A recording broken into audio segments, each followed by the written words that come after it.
ကိုပြားကြီးတို့နှင့် KTV အလှမယ်လေးများ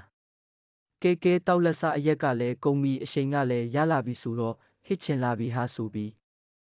ကိုပြားကြီးမှတက်ကြွစွာဖြင့်အရက်တောက်နေရင်းထပ်ပြောလေသည်ဘဒိုကတော့မိုက်လုံးကြီးချင်နေပြန်ပါပြီဟုဟန်ကြီးမှကိုပြားကြီးကိုထိလိုက်သည်အမဲ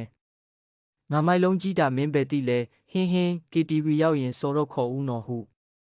အားလေးရှာလေးတန်ကြီးဖြင့်မန်ယူဖန်နေကြီးမှဝင်ပြောပြီးဆေးဘဲဥတုပ်ကိုနိုင်မြင်းနေသည်ကိုပြားကြီးမှနေကြီးကတော့စမူနှမ်းရတာနဲ့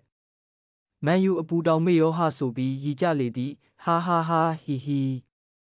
ထို့နောက်သူတို့သုံးဦးသည်ရိတ်ကြီး KTV တို့တက်ကြွစွာဖြင့်ချီတက်သွားကြသည် KTV ကိုရောက်သွားသောအခါဝိတ်တာလေးကိုငါတို့ကို VIP ရှယ်ခန်းပေးဟစ်ပြီးတော့ကျဲစင်ရဲ့လက်မင်းရဲ့တာရရဲ့ခေါ်ပေးဝိတ်တာလေးမှ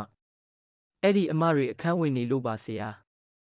ဒါဆို KTV ဘေဘီတို့ရောဟုဟန်ကြီးမှဝင်မေးသည်ဝိတ်တာလေးမှသူတို့လည်းဧည့်သည်နဲ့အခန်းဝင်နေကြတယ်ဆရာနှင်းစီတို့စံပယ်တို့ပတောက်တို့ပဲခေါ်ပြီးတော့ကွာဟုနေကြီးမှဝင်ပြောလေသည်သူတို့လည်းဧည့်သည်နဲ့ကိုပြားကြီးမှစိတ်မရှိဟန်ဖြင့်ဒါဖြင့်ဘသူတွေရှိလဲကွာခေါ်ခဲ့ရှိတာအကုန်ခေါ်ခဲ့ဟာဆရာဒီနေ့မှအစ်စ်ရောက်တဲ့နန်းအိုးနာမေဘရောင်းခင်တောင်းချန်3ယောက်ရှိတယ်ဆရာခေါ်လိုက်ရမလားနေကြီးမှအချိန်တွေကြာလို့ခေါ်လိုက်တော့ကွာဟုစိတ်မရှိတန်ဖြင့်ပြောလိုက်ပြီး3ယောက်သား KTV ခန်းထဲသို့ဝင်သွားကြသည်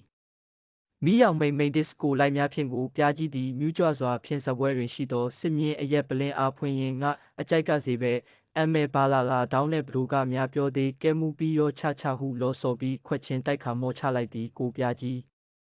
မိုက်ဆန်းနေသည်ဟဲလိုတက်စတင်ပါညာနေကြီးမှဟိုတချင်းဆိုပြမောင်းချစ်ဦးကောင်းမှတန်းတွေနဲ့ဝေဆက်ပန်းတွေပါဟ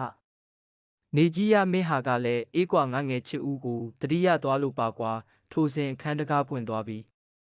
KTV မယ်လေး3ယောက်ဤအပေါ်စားရီမွေးနှံ့တို့နှင့်အတူကိုပြားကြီးတို့တည်ရင်3ယောက်ကြားဝင်ထိုင်ကြလေသည်